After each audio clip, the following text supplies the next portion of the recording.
are saying so much on there that I hope people listen to it, and especially at your age where you bring up the private prisons. Yes. Why was that so important for you to talk about? Because I'm sorry, I got so excited.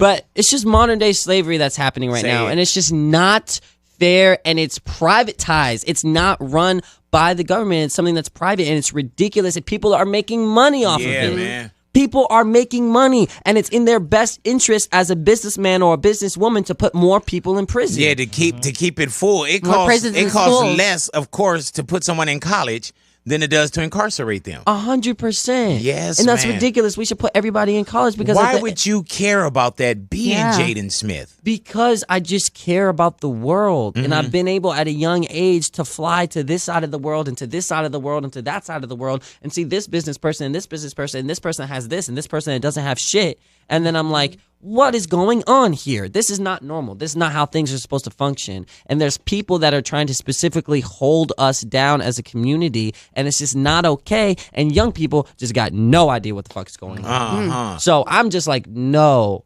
You need to know right now the prisons are privatized, and this is all a system that they're doing and making us hate school so that we're like, oh, fuck school. We drop out and then we're like, oh, I'm going to go make cash another way. That way happens to be illegal, and then you go to prison, which costs more than you could have just gone to college. Yeah, and then you could have just gone to a place that educated you to make money in a way that was a legal way of making money. No more rehabilitation. Yes. There's absolutely nothing It's there, bro. ridiculous. People are just trying to survive. That's all that people are trying to. They're not just trying to go and be criminals or do messed up things. People are trying to survive. People are trying to support their families, and that's what's just so fucked up. And if we gave people an option, another way, more jobs, more education, so that they could support their families, then maybe we wouldn't have everybody in the prisons. But guess what? They want us in the prisons because that's how they're gonna make money. Oh yeah, and they keep them full. And we've built more prisons in 1 year than we have built schools in the last 10, 20 years, bro. It's just so like, and it is a system, and they look at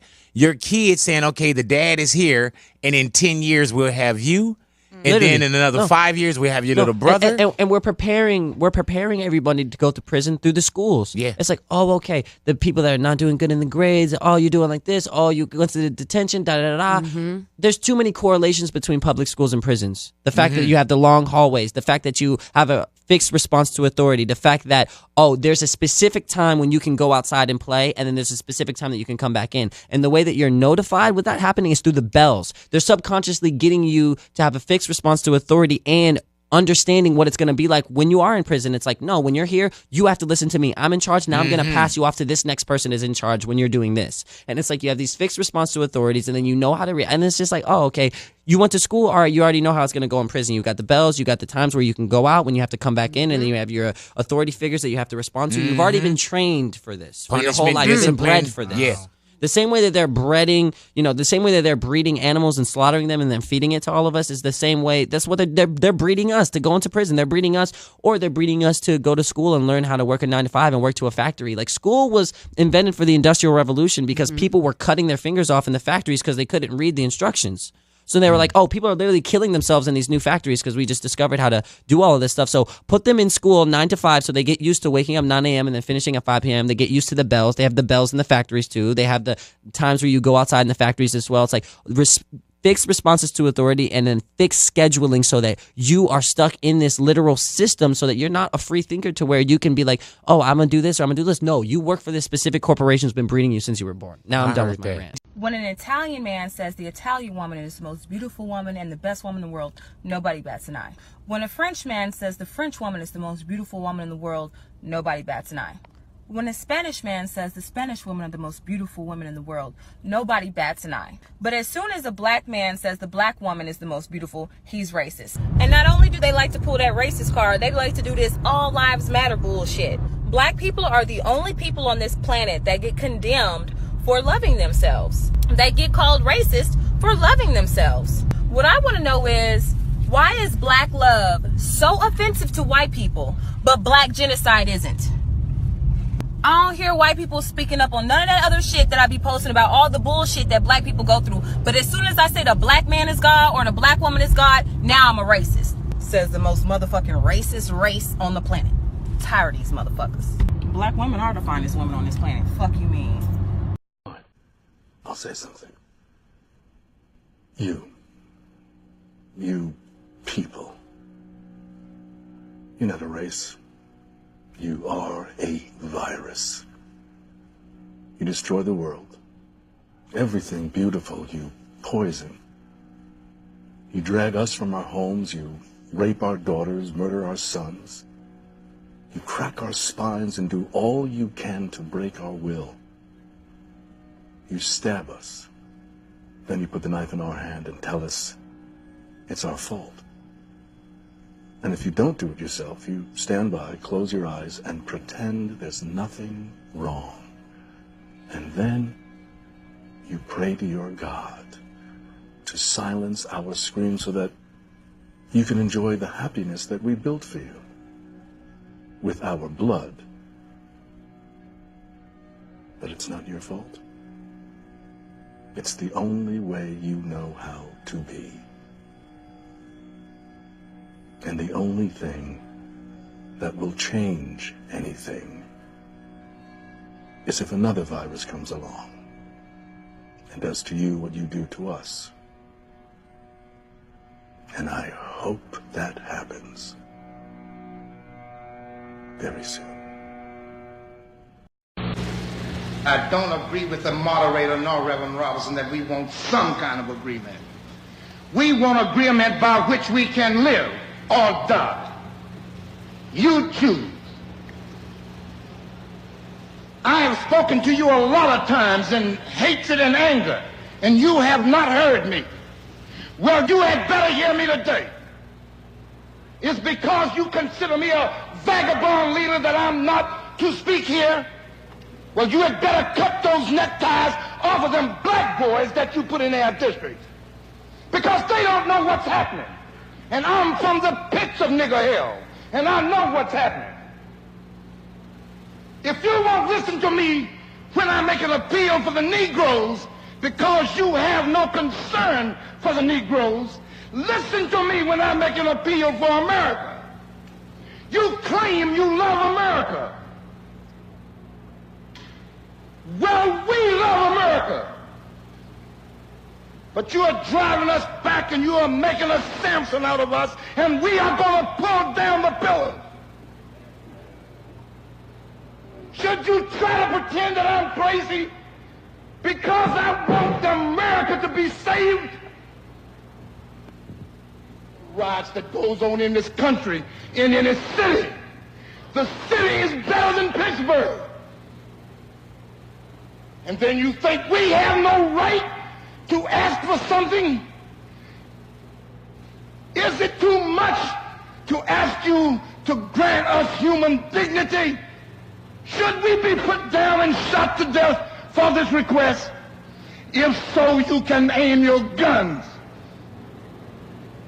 What the hell do you think we care about dying if you're going to deny us the right to live? And you have more in common with a white author than you have with someone who's against all literature. So why must we always concentrate on color or on religion or this? There are other ways of connecting men. I'll tell you this. When I left this country in 1948, I left this country for one reason only, one reason. I didn't care where I went. I might have gone to Hong Kong, I might have gone to Timbuktu, I ended up in Paris, on the streets of Paris, with $40 in my pocket on the theory that nothing worse could happen to me there than had already happened to me here.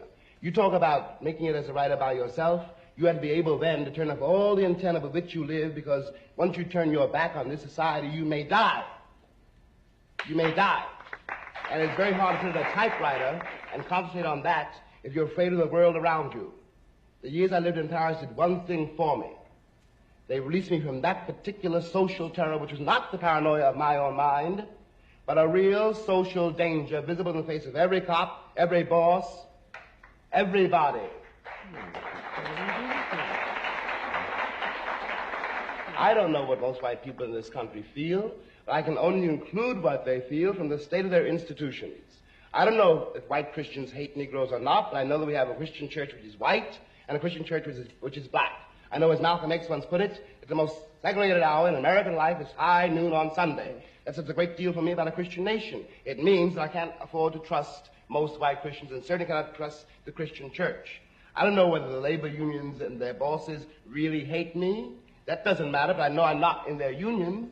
I don't know if the real estate lobby has anything against black people, but I know the real estate lobbies keep me in the ghetto. I don't know if the Board of Education hates black people, but I know the textbooks I give my children to read and the schools that we have to go to. Now, this is the evidence. You want me to make an act of faith, risking myself, my wife, my woman, my sister, my children, on some idealism which you assure me exists in America, which I have never seen. Let me move to another subject because I'm sure people want to call in. You said something, now this was interesting. Christmas, you know, about Christmas and Easter. Yes, I've been doing my homework, right? Yeah. Anything that's centered around Jesus is supposed to be written. Okay. The scripture says this. Jesus says, search the scriptures, for in them ye think ye have eternal life. The scripture says, whatsoever things were written aforetime was written for our learning, that we through patience and comfort of the scriptures might have hope. There have never been no type of documentation in the scriptures, in the Bible at all, that tell you Jesus was born on Christmas. It never was there. There have never been the scripture nowhere in the Bible that even mentioned Jesus rose on Easter. It never exists. It goes to show you how long a lie travel. You know good and well there's no 500-pound man in a red suit coming down your chimney.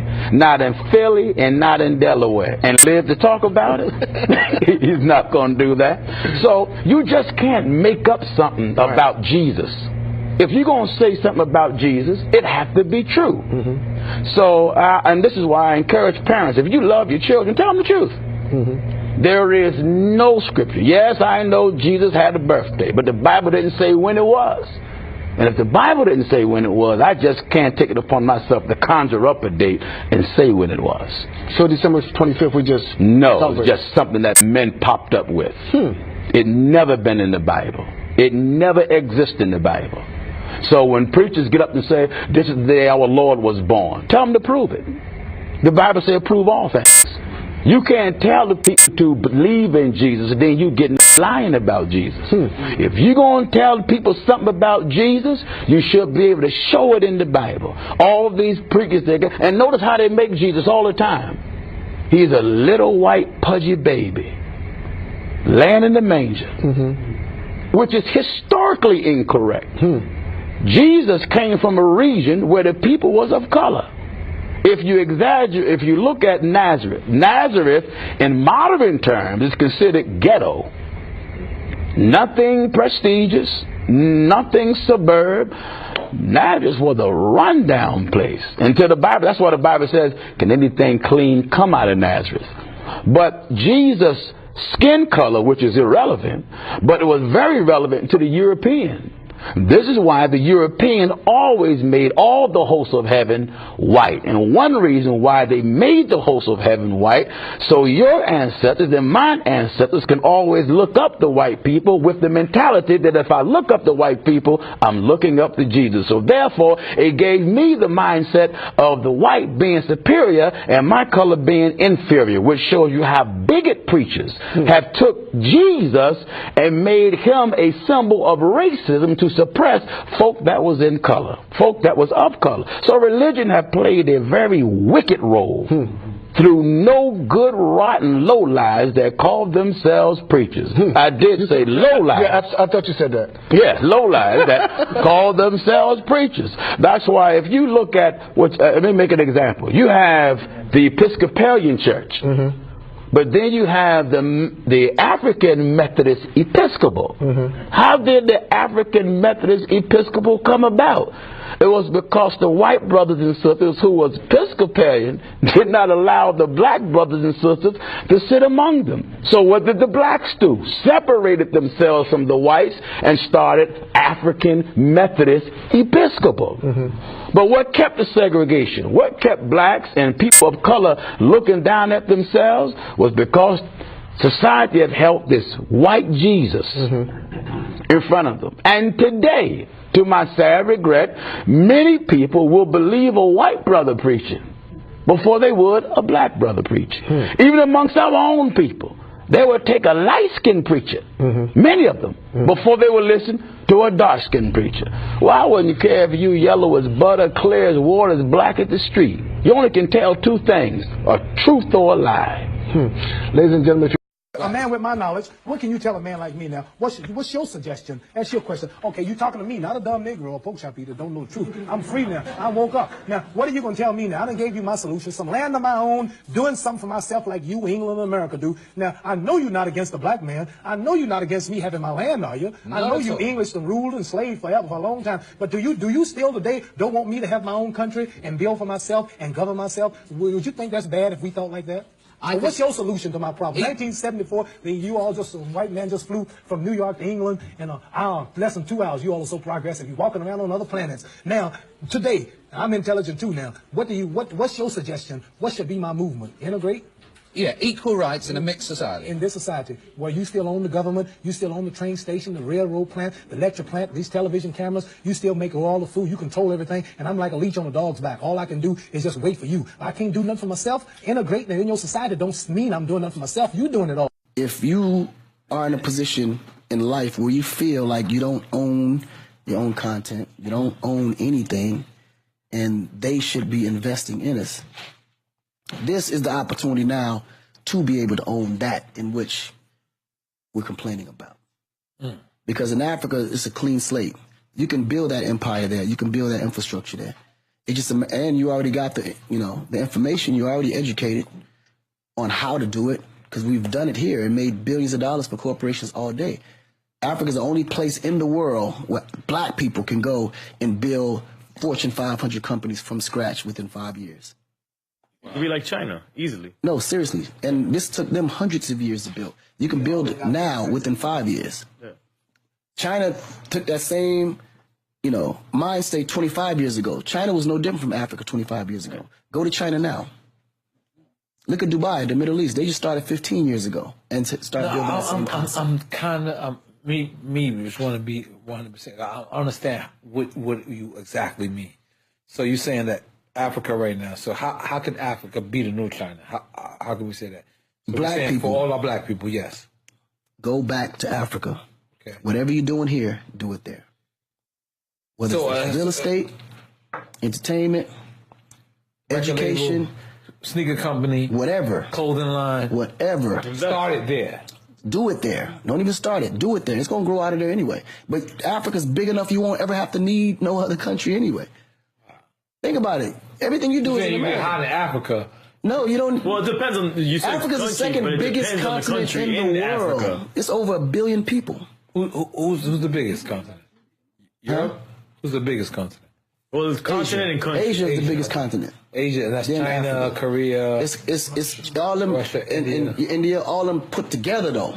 Right. That makes Asia. Right. And it's not that much bigger than Africa. And Africa's the second biggest continent. With more natural resources as well. With all the natural resources. Right. That's the difference. So we literally got a pot of gold and nobody even going for it. Exploited by outsiders. So how do we start this? How do we start to say, you know what, let's invest back in the motherland. I think the key is, first of all, you got to release the fear. Because a lot of, African Americans are afraid to go to Africa. No, because I'm not going to lie. Naturally. I was offered so many shows to Africa, I'm going to be honest. And then they told me I could get shots. And I was like, I'm good. And I'd never actually been to Africa because I didn't want to get the shots. I didn't know they injecting shit in me. But I was scared. This is back in the day. That's why I said you got to release the fear. Got to release the fear. You have to. Because first of all, only white people need shots to go to Africa. Black people don't need no shots to go to Africa. But why is that even a rumor that you need shots to go to Africa? I mean, it's fear. The same way they told you AIDS started in Africa. Wow. You could die from malaria. They telling you all this stuff. None of that stuff is real. Wow. They tell you, well, you go to Africa, you gotta take, shots, and you gotta take like 5 or 6 different, types of shots to save you from this, save you from that, save you from this. Why does that rumor even exist, though? I mean, because they know the value of black people going back home. Can you just imagine if African Americans in America decided, you know what, man, fuck America, we going back home, and then all the value that we bring here, we took over there. America wouldn't exist no more. Club Live and Zumanda. None of that would work. Think about it. Just imagine, man. All the major ball players left, started their own team back home. All the major recording artists left, started their own labels back home. Just imagine, just those two sectors. We're not talking about all the inventors that never got the credit for all the shit that they inventing, like cell phones and all that black people invented. You would never even know. All these software companies that's taking, you know, you have no idea, like, we don't even know how much value we even have. We have no idea. Just imagine if we just woke up one day. I gotta wake up with you, There are many white people who mean right and in heart want to do right, but there are so few. If 10,000 rattlesnakes was coming down that aisle now, and I had a door here I could shut, and in that 10,000, 1,000 meant right. 1,000 rattlesnakes didn't want to bite me. I knew they were good. Should I let all these rattlesnakes come down, hoping that 1,000 get together and form a shield? Or should I just close the door and stay safe? I think that you understand? The Viet Cong are not all bad, but America's still dropping bombs. In Hiroshima, the Japan wasn't bad, but she still dropped the bomb. In Korea, they weren't bad, but they still dropped the bomb. So now I'm going to forget the 400 years of lynching and killing and raping and depriving my people of freedom, justice, and equality. The first fired, last hired, the lowest of low, last respected. And I'm going to look at 2 or 3 white people who are trying to do right and don't see the other million trying to kill me. I'm not that big of a fool, and I'm not going to deny it. I believe everything.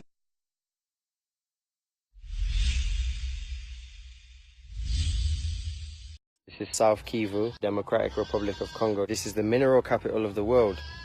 This is also the rape capital of the world. This is also the richest country on earth. This is also the poorest country on earth in terms of GDP. And you wonder why? This place is the most mineral-rich place on earth. There's also the most charities here. Villages are destroyed and people are moved off land where there are mineral deposits underneath. And then all of a sudden a mine turns up, and at the same time NGOs turn up and united governments turn up, and those governments turn up with weapons to protect their corporate interests, so that we can have a technology industry, so that we can have aerospace industry, so that we can have a military industry. Everything comes from here. Gold, coltan for our mobile phone, cobalt for military planes. This country produces $1 billion of gold a year alone, and it's the poorest country in the world. It's 2018. Why are we still celebrating Columbus Day? Because he supposedly discovered America? First of all, he never stepped foot in America. Not 1 foot. That man landed over in the Bahamas. When he landed in the Bahamas, it was people already there. How do you discover something that already belongs to somebody else? Last time I checked, discovering stuff that already belongs to other people and claiming it for yourself, that's called stealing. Then the nice native people that he encountered, they didn't even have no weapons. They were the nicest people ever. You know how he repaid them? He enslaved them. And guess what else he did in the Bahamas? He took 9 and 10-year-old girls and turned them into sex slaves. Yeah, great guy, huh? That's the guy we celebrating. This man was responsible for the murder of 250,000 natives. 250,000 natives. He also used attack dogs to attack these native-friendly people. And when they ran out of food for the attack dogs, guess what they fed them? Native babies. He would take these people's babies and feed them to their dogs while they were alive in front of the parents. Anyway, I can't make this video that long. I got a lot of stuff I need to go out here and discover today. So, I'd like to give a special shout out to the father of theft and the godfather of human sex trafficking. Happy Columbus Day. America, America, America, later for America. What has America done for me? Nothing, but made me a zombie. I don't know who I am. I try to act like somebody else. No name, no language, no culture. Got our women acting like some Aunt Jemimas, Buells, Sapphires. Got our men acting like second section. Man-time molars, Willie Betts and some Rochester's. What has America done for me? Nothing, but made me a zombie. Took away my uncle's life, gave me some drugs with some dead white man hanging from it, teaching us about Mary had a little lamb. Mary was right, the lamb was right, and what about old Snow White? Old Mother Hubbard went to the cupboard to give her poor dog a bone. I lied. She gave the dog a steak and gave the bones to Negroes. Neck bones, pig feet, ham hocks, chitterlings, guts. made us gut eaters, whiskey consumers, dope users, Uncle Tom niggas. That's what America done for me. Made me a robot, a Frankenstein, a puppet. What has America done for me? Nothing, but made me a zombie. Integration, segregation, dehumanization, emasculation, frustration, and complete annihilation. If you are seeking a just education, we are taught to hate ourselves, that everything white is right. We are taught to hate ourselves. Everything we learn is right. Jack and Jill is white. Dick and Jane is white. Little Bo Peep is white. Little Jack Horner is white. Little Red Riding Hood is white. History is white. Civics is white. Math is white. Spelling is white. Social studies is white. Santa Claus is white. And he coming down from black chimney. Shut up! No wonder black people hate themselves. America, America. Why did you bring us here, America, America? Why did you bring us here? To make slaves. To make us work for no pay. Yeah, for no pay. Work all day for no pay. America, America. Why did you bring us here, America, America? Why did you bring us here? It's going to be difficult for people to prove intellectual inferiority. That's why even in our textbooks in school, they don't like to teach our children about black inventions. Because even greater than our African history are our American inventions. Because from nowhere, you're coming up with things that revolutionize the American social and economic order. Well, basically, there is a proverb that says that the only thing that peoples of European descent ever created was the patent office, because they stole everybody else's ideas and put their name on it. During slavery, because you were the property of your master, a lot of what we invented was automatically given credit to the master. The credit was forwarded to the master because we was property. We weren't allowed to take fame or notoriety for the things we created. Anything that made work easier. Why would white people want to invent something that make work easier when they have black folks to do it? You have a huge incentive to try to get things to move smoothly so that, you don't get any more lashes. Or somebody doesn't now have to sell someone else in your family. There was a lot of incentive to create inventions. And that's another thing. Most of our black inventors had to deal with idea theft. White folks would come in and say, we did it first because we didn't necessarily know the process or have the money to patent our inventions. So white folk will find out what a black person invented and go do it real fast and get their application in, because back then the process wasn't as thorough as it is now. Whoever got their application in first to the patent office, that's who got the patent. So we got thousands of inventions by black people. We'll never even know it because of the fact that they were stolen. They don't want anyone to know that we invented things. So if it wasn't for black people, white people couldn't take a dump. A black man invented the toilet. And he just made it white on purpose. A slave by the name of Black Sam, Eli Whitney slave, created the idea for the cotton gin, and his master took it and patented in his own name. How could he do that with no benefit of books? He wasn't even allowed to learn. A lot of people assume just because African slaves were illiterate, they were ignorant. And there's a real big difference, because African people, they had a very elaborate language or elaborate languages over in Africa. When Africans were brought over here, they were taught a bastardized version of English, and they weren't even allowed to see the language written down. And they were taught the language by lower class Europeans who were living in the South. So even though there was that major obstacle, blacks still did phenomenal things. Thomas Edison was known for stealing people's inventions. He was known for taking the inventions of a few African-American inventors. Lewis Latimer, Granville T. Woods actually went to court with Thomas Edison, and Granville T. Woods actually won his case. Thomas Edison tried to bring Granville T. Woods to court on that invention. And I just saw a commercial for Mazda, I believe, cars, where they said, here's a man holding 1,000 patents. Well, 90% of them he stole. Alexander Graham Bell and Thomas Edison, who are probably considered America's two greatest inventors of all time. But guess who was designing their blueprints for the patent application? A black man. Now let's think about this for a minute. If you invent something, why do you need me to do the blueprints for the patent application? If it's your idea, how in the hell can I do the blueprints for it? You can't do the blueprints for my idea. I have to do them. So if Latimer is doing the blueprints, if he is your chief draftsman and he's doing your blueprints for your patent application, Alexander Graham Bell, did you invent the telephone or did Lewis Latimer invent the telephone? Thomas Edison had a whole troop of people that was in his sweatshop, and depending on the invention, he would hand it over to that particular department and tell them, see what it is that that does, and then do something a little different, and we'll patent that. And when he took Granville T. Wood's information and tried to make it his own, the court said,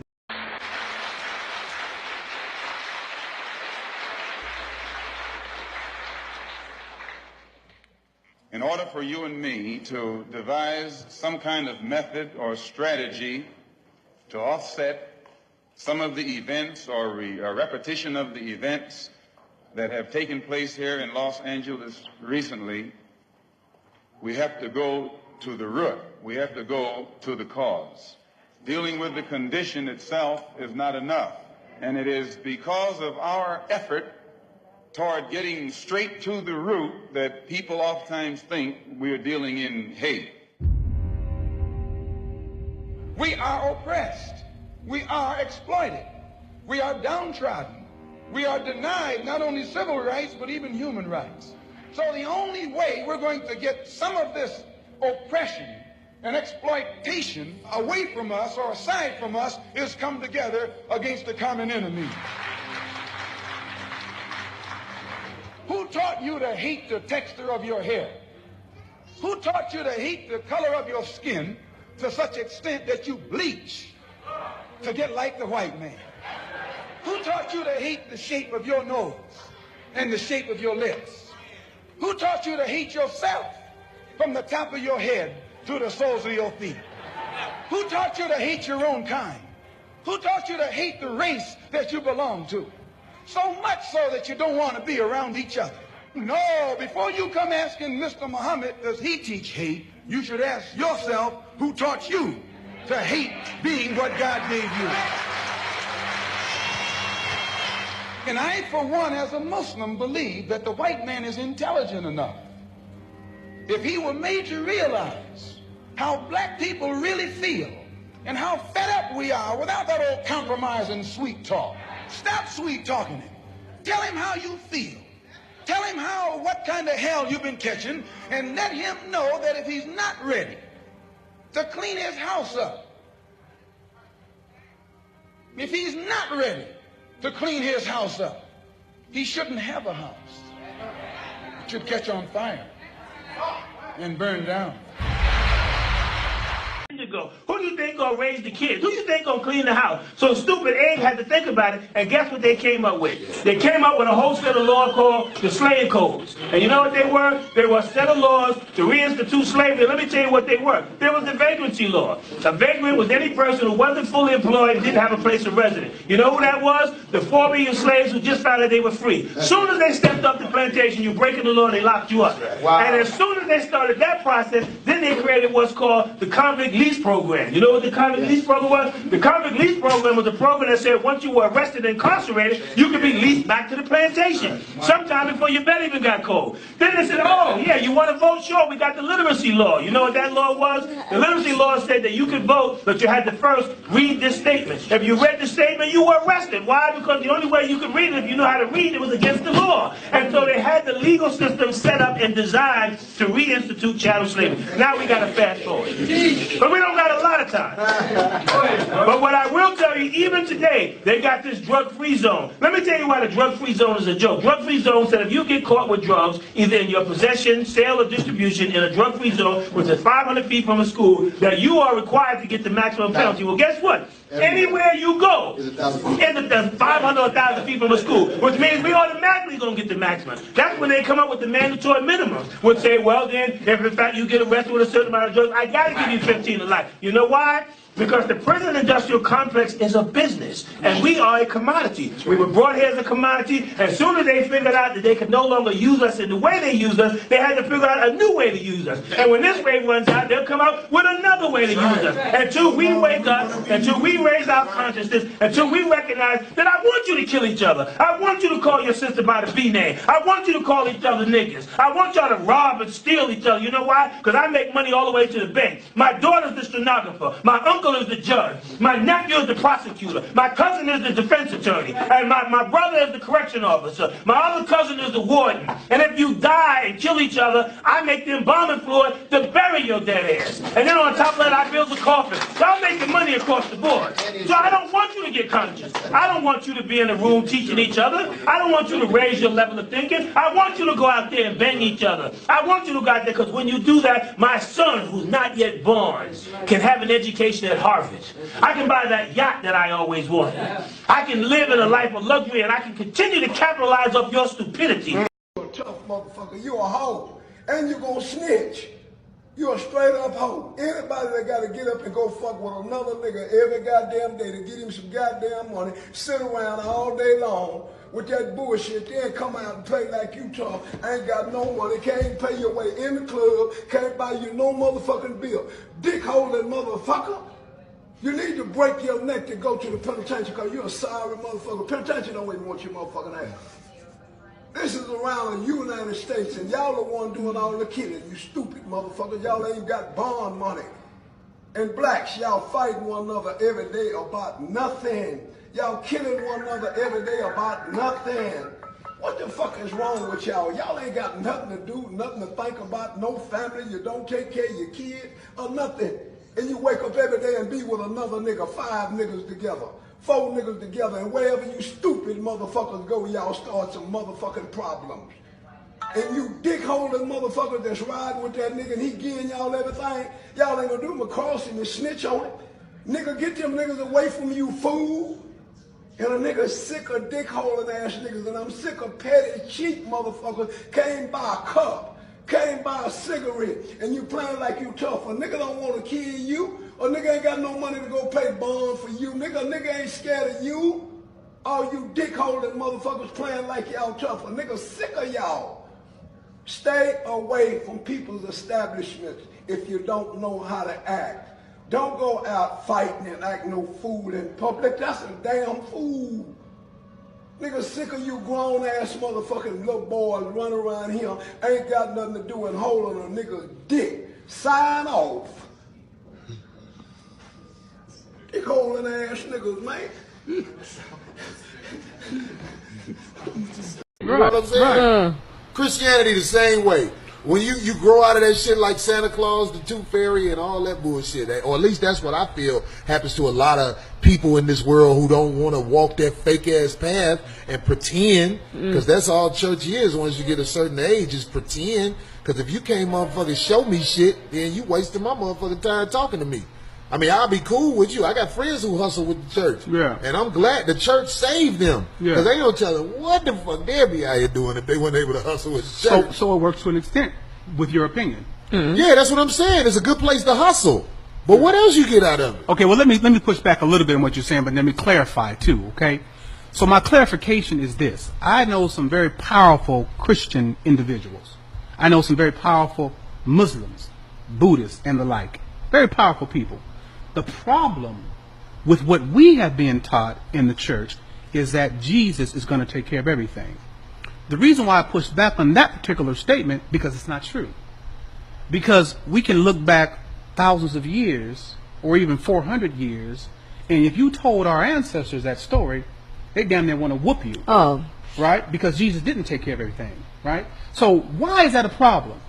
Because every other race of people is out there in the global platform producing their genius while we're waiting on somebody to come rescue us. Right?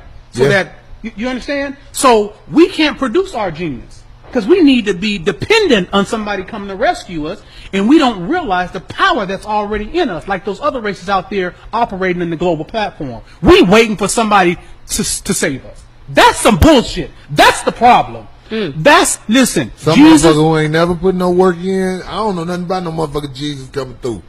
I'm saying I know about this you are going to have to do some work. Right. You're going to have to do something. I get what you're saying. Yeah. An individual is going to have to go do the work. And once you realize that it's in you and us, see, for instance, if Jesus, quote, did come and help us, we would never be a powerful people because we would still be dependent on somebody coming to help us. If we are going to fight and defeat white supremacy, the genius, the power, It's going to come from us as a people so that we can visually see our work inside us, from us, and say, yeah, we did that and we can continue to produce it. We need to know that we can continue to produce this genius and not have to wait for, what they say, 2,000 years for somebody to come help us. That's my problem with that idea that Jesus is going to take care of everything. Has he? Has he? No. I ain't trying to be disrespectful when I say this. I don't believe you are. Jesus ain't done a motherfucking thing for me. Everything I got, everything that's good that's happening, everything that's bad that happened, you had to do it. Them my steps. That's what I'm saying. I'm not saying I don't believe that there might be some type of God in this world that's in control of things. Yeah. But I'm here to tell you, while you here on this motherfucking earth, everybody I know who sit around and bullshit is dead weight. Yeah. And I don't care if they my family or my friends. If you a motherfucker who bullshitting, sitting around ain't doing shit, I really can't even be around you. Which is why I feel lonely a lot of times when I go back home, because I ain't even around that lay around shit. Yeah. I can go have a beer with the homies for a minute, then I'll be ready to get the fuck away from them, because I'm like, y'all ain't on shit. Yeah. Nigga, we was doing this shit when we was in our 20s. And that ain't no diss I to feel men you. that I love. I feel you. But I feel that's you. just, man, homie, if you ain't on shit, man, I gotta get the fuck away from you, because it don't take long for that shit to rub off. They've been taught that, though. We have been taught that. That attitude right there, we've been taught that. So you don't think it just comes out of you naturally? No, bro. We have 400 years of conditioning. Oh, you talking about what they do? Right. I'm talking about we've been Not conditioned. saying I'm better than anybody, but I'm just saying we've my been friends, conditioned. White folks have done an amazing job of conditioning us. Let me tell you how good a job of white supremacy that they've done. You know, they've done such a good job of white supremacy that we as black folks are better white supremacists than white people. I agree. Because in a minute we'll shoot you down and won't think nothing of it. We do better killing each other and denigrating each other. We are the greatest white supremacists and neo-Nazis than white folks. And we've been taught that behavior. We got to call it out in ourselves. If we want strength, if we want manliness and manhood to come forth, we can't be afraid to call ourselves out, our people out on this bullshit. And when you say that, I feel like we have to say this. There's a lot of brothers and sisters who are woke, and they ain't out there on no bullshit. In fact, they doing things to better themselves, and you know, you swim it upstream. You get what I'm saying? Yeah. So when we say that, I don't want everybody to feel like I ain't on here saying, oh, black people ain't shit. It ain't like that at all. What I'm saying is, I just wish some people would believe when somebody tell you that shit that you doing on Sundays and you ain't even living their life anyway. Well, that's the worst anyway. It's a fucking waste of time. And controlling the people. You had a ship full of African men, women, and children who were at the mercy of the captain and all the sailors on that crew. And those men could have sex with anybody they wanted to. The women, the children, and the men. You out at sea 3 months, tied down with these white men. There ain't no women there for the most part. When they start bringing women, they weren't even bringing women. They were bringing girls between the ages of 6 and 15 and raping them all. But they also were raping the men. Same things are happening on the plantation to demasculinize the black man.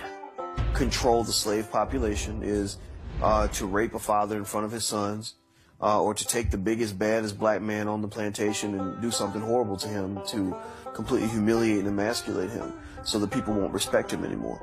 And that still happens to this day. In the Caribbean, they had seasoning plantations, which were plantations used to break the slaves. And one plantation or one place that had a lot of seasoning plantations was Jamaica. And people have to wonder, what were they doing on these seasoning plantations that was worse than what was happening on the regular plantations?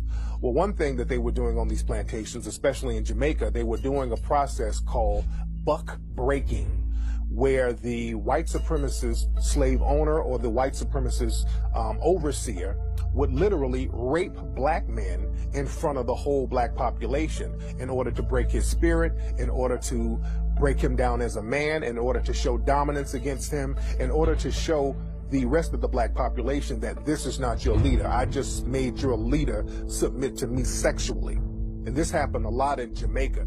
This is why homosexuality is so looked down upon in Jamaican culture today. And it was a way primarily of cutting down those who would rebel. In other words, it was a matter of power and control and domination. And they would call it buck busting, but it was really butt busting. Slavery continued until 1865 for about 2 generations, right? So how do you reconcile that? You can no longer bring in Africans, but you still have the business of slavery, so they still needed Africans to do the work down south, especially after the cotton gin was invented. So you had the creation of breeding farms. 2 of the largest slave breeding farms in the United States were on the eastern shore of Maryland and right outside of Richmond, Virginia. They literally bred black people like cattle. They would have a strong black man have sex with a healthy black woman. That woman could be his mother, his sister, his aunt, his cousin. It didn't matter, because the end product was produce a child that I can sell, bodies that I can sell and ship down to Mississippi, Alabama, Georgia, South Carolina, North Carolina. It was a business. We had breeding farms in the United States that would put one person from one plantation against another. We even had a system where if you were a breeder, male on one plantation, or a female on another plantation, or even on the same plantation, even if you were mother and son, they would mate you. And so I tell a lot of my patients and a lot of my friends, you got to stop using the MF word, because that was a description of what actually happened when the paper bag would go over the head to put one breeder against another when they were related. And then you ask me, you know, whether I approve of violence. I mean, that just doesn't make any sense at all. Whether I approve of guns. I grew up in Birmingham, Alabama. Some very, very good friends of mine were killed by bombs that were planted by racists. I remember from the time I was very small, I remember the sounds of bombs exploding across the street, our house shaking. I remember my father having to have guns at his disposal at all times because of the fact that at any moment we might expect to be attacked. The man who was at that time in complete control of the city government, his name was Bull Connor, would often get on the radio and make statements like, niggers have moved into a white neighborhood, we better expect some bloodshed tonight. And sure enough, there would be bloodshed. After the 4 young girls who lived, one of them lived next door to me. I was very good friends with the sister of another one. My sister was very good friends with all 3 of them. My mother taught one of them in her class. My mother, in fact, when the bombing occurred, one of the mothers of one of the young girls called my mother and said, can you take me down to the church to pick up Carol?